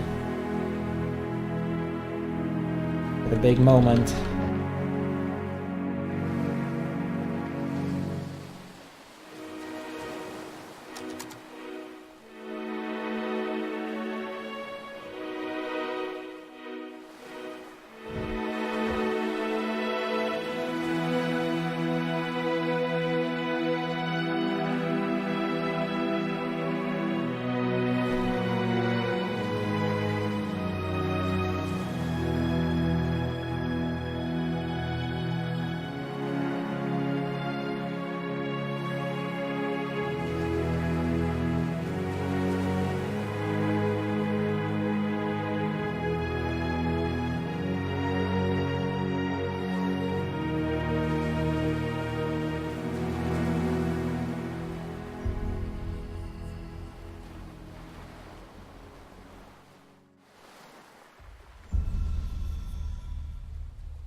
One day, going to befriend one of them.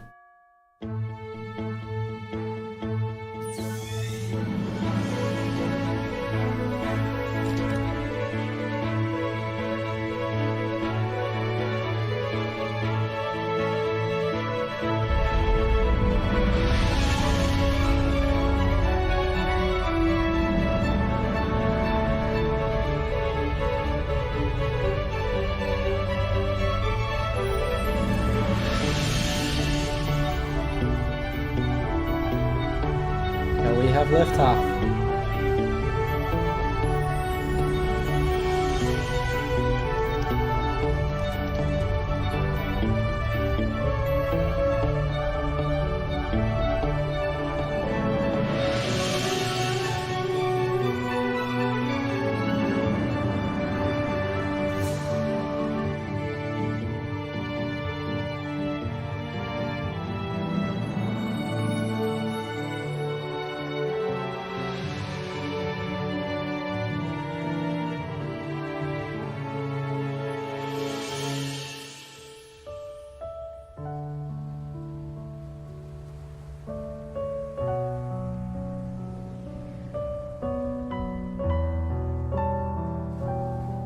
Many years later, happened?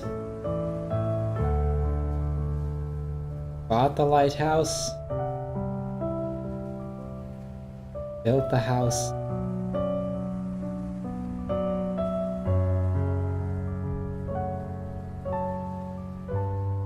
Note the heart beep in the back, by the way.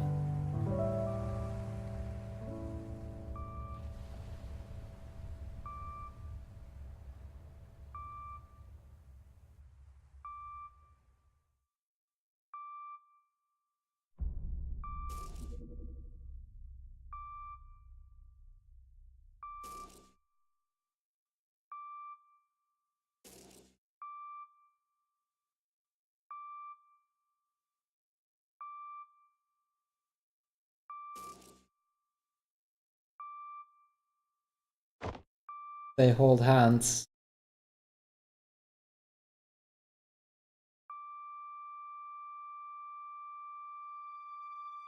Time is not yet, by the way. Don't worry about that. Yeah, just as they hold hands, his heart gives in.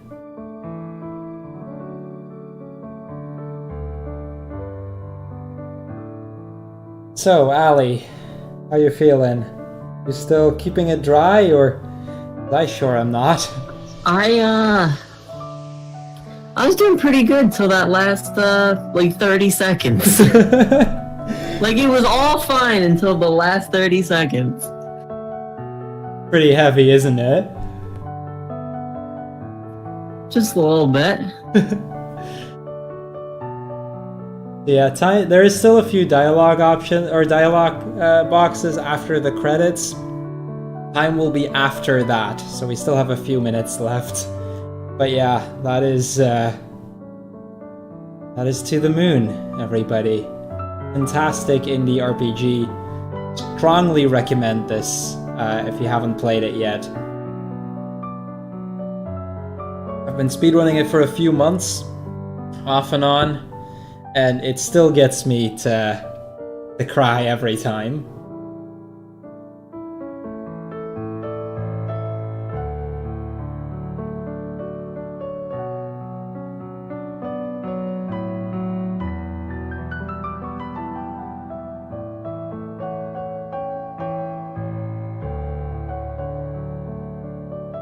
There is, by the way, also a sequel to this. I've played that, I've cried in that as well. Definitely recommend this as well. That one as well. It's called Finding Paradise. Almost as good as To the Moon, in my opinion. Yeah, get ready on time.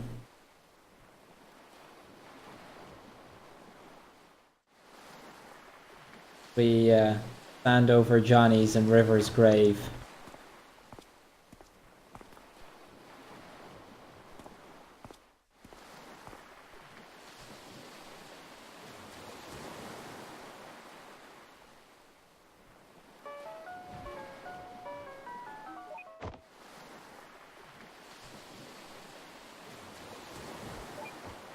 So we have ourselves our new patient.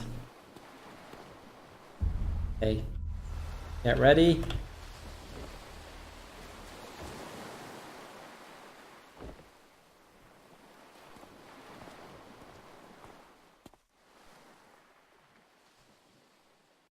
Time.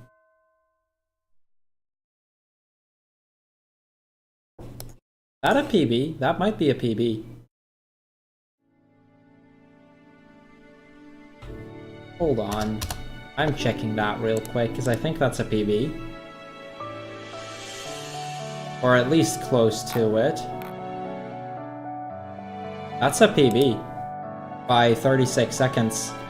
Nice. Good stuff. That's a 36 second PB. So yeah, hope you guys enjoyed To the Moon. And like I said, fantastic indie RPG.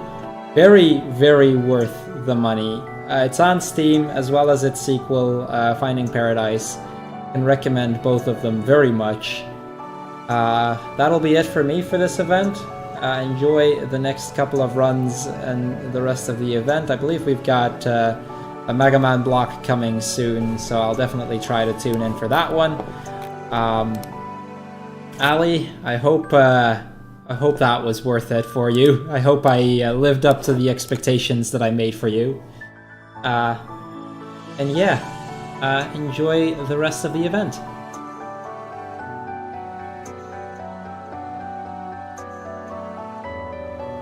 It started off a little rocky.